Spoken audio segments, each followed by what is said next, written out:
Hello, and welcome to Irish Science Fiction. My name is Brian Sexton, and you are about to listen to, if you hang around long enough, Chapter 52 of a story called Nancy Good Aim, the Space Ranger. So, a hen, it's a dog, it's a tree, and away we go. When robot FZB3158 reactivated, bleeped, cycled its processors and emerged from hibernation, it found itself alone. It had determined that a brief pause and reboot would cause whatever issue was behind the disappearance of European Space Agency mission specialist Bart McMorrow and his two colleagues would have resolved. It hadn't, and Spontalager transportation robot FZB3158 still had the not inconsiderable task of destroying all life in the universe to complete. Now, you can be forgiven for forgetting all about STR FZB3158, the homicidal robot that had taken it upon itself to kill ESA specialist Bart McMorrow and all living things.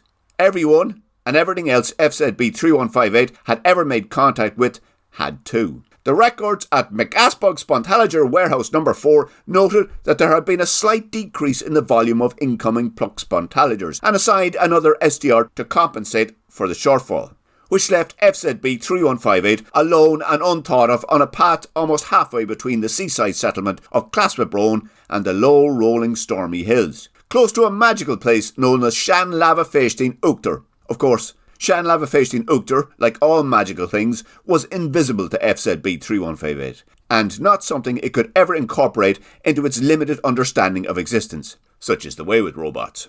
Bleep, it said. Spontalagers are on-land halonticles who inhabit the forest of Proverbs with an average weight of 0.14 rovolized cumetons, it noted. This caused FZB3158 to remind itself of why it had gone into hibernation.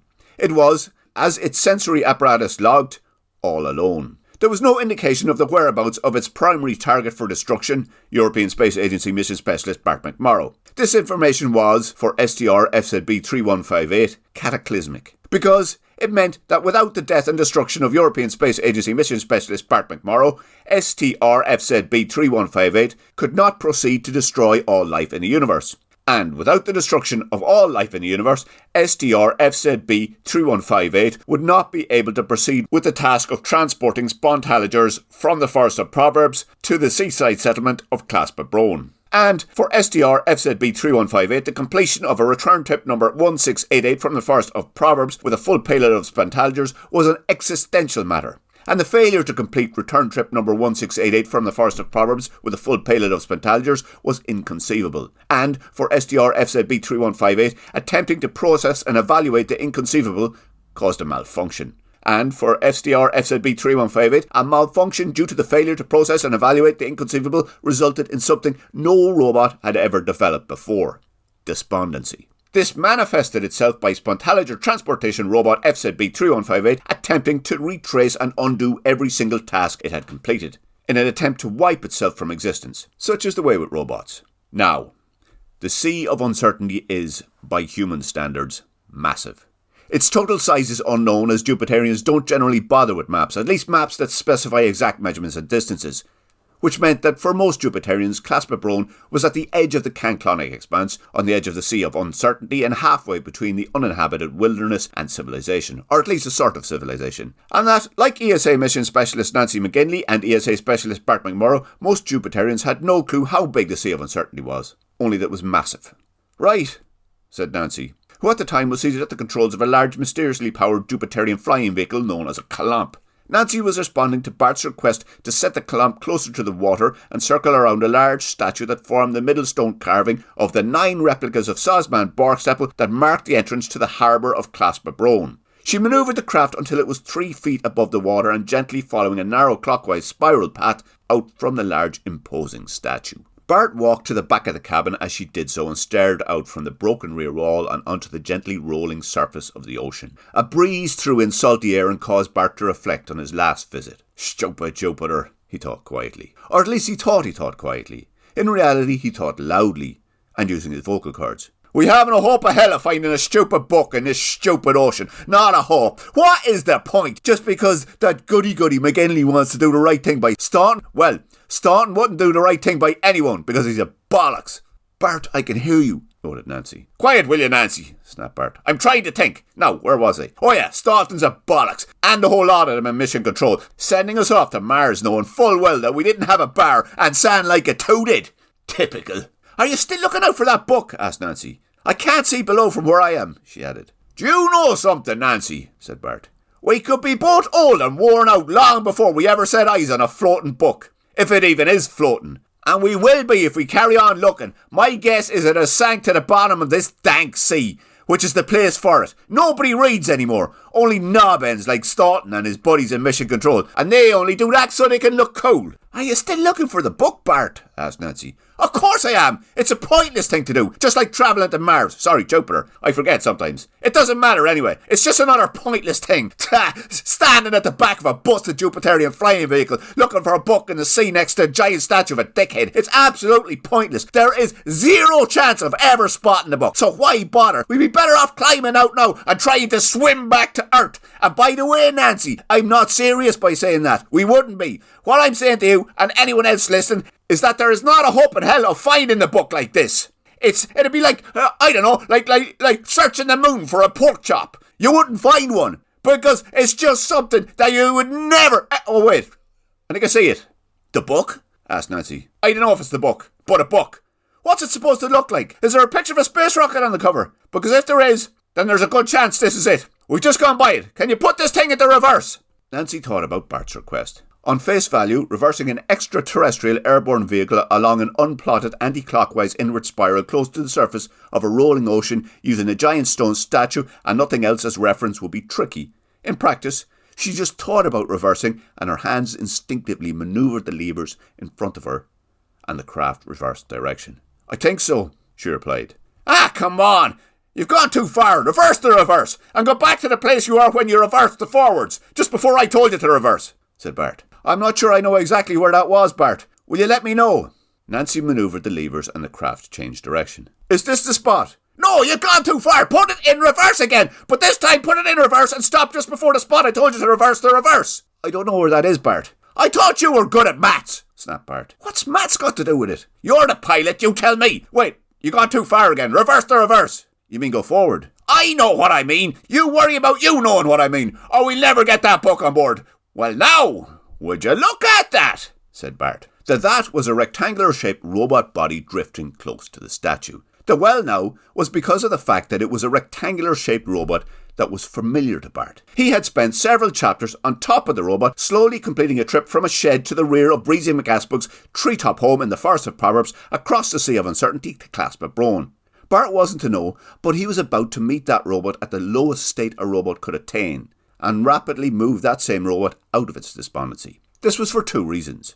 First and foremost was the fact that Spontalager transportation robot FZB3158 had registered a payload of 1,354 ovalized cubatons at McAsbug's Spontalager importation warehouse number 4 in Claspa Brone, which was less than optimal, and as such could not be registered as a proper delivery, and meant that STR FZB3158 had failed its 1,688 delivery, far short of its expected useful delivery range, which is a big deal to a Spontalager transportation robot, and caused STR FZB3158 to take an unexpected course of action, which was to set about destroying all living things. The reasoning being that because it was a living being, specifically European Space Agency Mission Specialist Bart McMorrow, that had caused the failed delivery, the elimination of that being would prevent further failed deliveries, and, by extension, every other living thing in the universe would also need to be eliminated to make sure and certain the issue was resolved and timely plucked Spontalager deliveries could resume unimpeded, which was the second most reason for STR FZB3158's despondency. It had failed in that mission too. European Space Agency Mission Specialist Bart McMorrow had disappeared in the Canclonic expanse. STR FZB3158 had powered down, rebooted, and cycled through every input sensor it had at its disposal, but could find no trace of Bart, and, with neither a record or evidence of Bart's disappearance, STR FZB3158 could not accurately record its task as having been completed, or moved to the subsequent murders, which meant that for all intents and purposes, life would continue to exist in the universe, which was a massive disappointment for FZB3158, and caused it to fall into a deep melancholic stupor, which is the way with robots. STR FZB3158 returned to McAsbog's Bontalager Importation Warehouse number 4 so as to explain its predicament to other transportation robots. They ignored him. Unnecessary interaction outside the task of transporting Pluck's Bontalagers was deemed inefficient, and not something the other transportation robots were prepared to engage in, such as the way with robots. STR FZB3158 then did something no robot had ever done before. It hobbled over to the quay outside McAsbog's Bontalager Importation Warehouse number 4 and threw itself into the sea of uncertainty, with no purpose, or possibility of regaining a purpose. STR FZB3158 determined to float aimlessly until the salt water corroded its metal brain, so it could fail to destroy all life in the universe and deliver Bontalagers for all eternity. The problem with all that was fate, or more specifically the Book of Bongerlon, because it had something else in store for STR FZB3158. "Can you see the robot down there, Nancy? The one that looks like a cheap copy of an American fridge?" yelled Bart from his position at the open end of the cabin. "Just about." "That'll have to do. Can you stall this thing just above it? I reckon I'll be able to hop out onto that thing and fetch the buck from there." "I'll try." "Ah, Nancy, what the hell was that? Do you think I'm Spider-Man or something? That's nowhere near close to the thing." Nancy stood up quickly from where she was seated and looked to the rear of the cabin. She could make out the back of Bart's head, a giant stone statue, and a silvery metal box shape glistening in the ocean below. She sat back down and did her best to bring the rear of the vehicle's cabin close to where the metal object was. "How about now, Bart? Is that close enough? Remember, you're going to need to be able to jump back on board after." "Ah, come on, Nancy, stop acting like Staunton. Will you just get on with steering this thing around and quit with the stating the obvious? No, it's not close enough. I tell you when it is." "How about now, Bart?" "I said I'll tell you." "Right, that'll do." Nancy glanced backwards over her shoulder to see the absence of Bart. She then turned her attention back to the levers in front of her and the task of keeping the vehicle steady, which involved thinking about keeping the column steady and her hands unconsciously manipulating the controls. And hearing Bart shout, "Right, I got it. I'm just going to throw it up and I'll be up after." Nancy then heard the flump of something wet splatting onto the clump behind her. She turned to see a large soggy green hardback book with its pages open face down on the floor. She heard a loud clang. "Are you okay, Bart?" she yelled. "Stupid fucking robot! The top of this thing is far too slippy! They should put rubber mats and handrails on these things!" Those 23 words came to something of a surprise to Bontalager transportation robot FZB3158, or at least as close to something of a surprise as a robot can experience. A more accurate description would be an unexpected input. Such is the way with robots. Bontalager transportation robot FZB3158 then reactivated all the systems it had switched off in order to aid its self-imposed mission to float aimlessly in the sea of uncertainty. It then analysed the 23 words and their source, and determined the origin to be European Space Agency mission specialist Bart McMorrow, who, at the time of uttering them, was after slipping and falling heavily onto the access hatch to its cargo hold. STR FZB3158 then resumed its mission to murder Bart McMorrow and all living things. It did this by opening the access hatch, so as Bart fell partway in, and then rapidly closed it again, crushing Bart's lower limbs in the process. Such is the way with robots. "Ah!" yelled Bart. "What just happened?" yelled Nancy. "Bleep," bleeped robot FZB3158. It was a happy sort of bleep, for it knew it was now unexpectedly well on the way to completing its self-imposed task of murdering European Space Agency mission specialist Bart McMorrow. STR3158 executed a command to generate as much torque as possible in the hatch mechanism so as to completely tear the body it had trapped in the hatch apart. "Bleep," it continued happily. It was a short-lived happiness.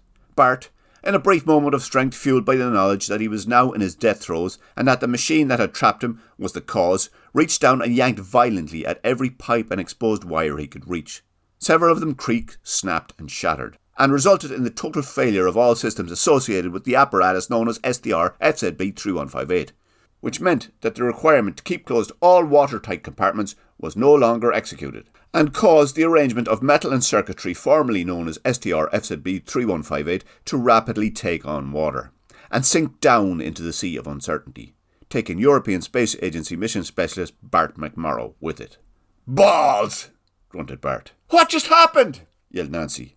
Her question went unanswered. She spent several seconds trying to keep the Colomb in a stationary position, before giving up and darting to the back of the cabin and looking out the exposed rear wall.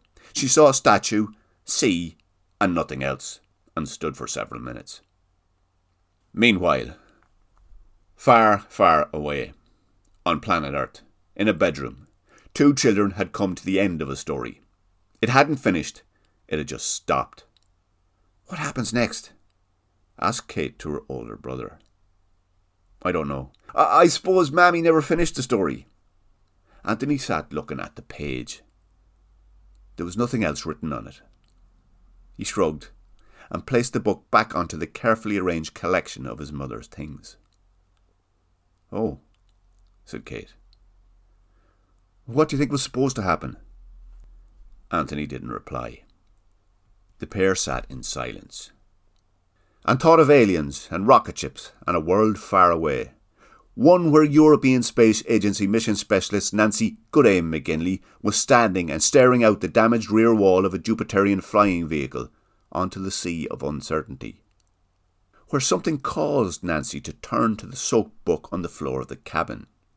She squatted next to it and picked it up so that the open pages were facing her. Nancy turned the pages. Each one contained rows and rows of extraterrestrial hieroglyphic text. Something told her to keep turning the pages. She turned them from right to left and reached the last page, which had two words, English words, written in bold. "Get up," they commanded. Nancy did. Far away on planet Earth, in a bedroom, Anthony McGinley uttered the words. She picked the book up and read a page to his sister. And what did it say? The book told her to bring it back to the place where the wizard Bork Zungermeyer had his home. And that was it for the late evening of the 9th day of the first crewed human expedition to another planet. A terminally damaged robot, a deceased mission specialist, a forgetful founding member of the Hobblegranager Defence League, an elderly former tunnel-digging noob, a rookie former tunnel-digging noob, an underground army of sorts, the Eclontian Rains of Ballyriss, and the last remaining copy of the Book of Bongrelon, sopping wet inside the damaged cabin of a Colomp, next to a newly bereaved hero, hovering 3 feet above the water next to a giant statue of Sosman Barkstaple, 1 kilometre out from the settlement of Claspet-Brone, at the edge of the Sea of Uncertainty, on Jupiter. Okay, Mila Breakascock, then thank you for listening so far. If you have, there's 4 more to go. There might be a bit of delay on the final 3, but they'll be finished by mid-June at the very latest, which is in the future or past, depending when you listen to this. But thanks again. Slán.